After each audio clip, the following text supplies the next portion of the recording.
Обвалившиеся стены, старый линолеум и ржавые умывальники – все эти проблемы для первой городской детской поликлиники уже в прошлом, рассказали врачи. В июне этого года в медучреждении начался масштабный ремонт.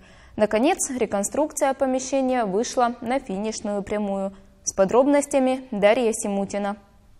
Вот так теперь выглядят кабинеты первой городской детской поликлиники Жовтневого района. Строители заменили здесь окна, двери, установили специальные перегородки. Также привели в порядок стены, потолки, электропроводку и сантехнику. В мэрии отмечают, средства на реконструкцию 2 корпусов выделили из городской казны. По Горького 32 проектная стоимость составляла около 600 тысяч гривен, по Горького 55 около 900 тысяч. Нам осталось сделать отделочные работы по фасаду самого здания, утепление по помещению Горького 55 со стороны двора и непосредственно восстановление приемков по помещению по Горького 32А. Помещение остальных кабинетов, поликлиники и Центра первичной медико-санитарной помощи, они требуют сегодня уже не капитального, а текущего ремонта, поэтому на следующий год мы тоже выделим сюда сумму и приведем эти помещения в порядок. Представители власти уверяют, врачам не придется трудиться бок о бок со строителями. Теперь все реконструкции будут проводиться уже со стороны двора.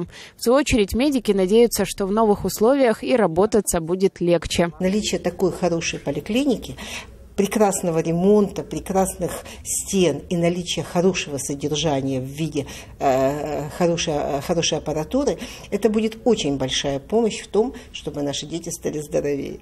Представители власти отмечают, на ближайшей сессии поднимут вопрос о выделении финансов на приобретение мебели для поликлиники, а в следующем году планируют закупить необходимое оборудование для полноценной диагностики и оказания медпомощи.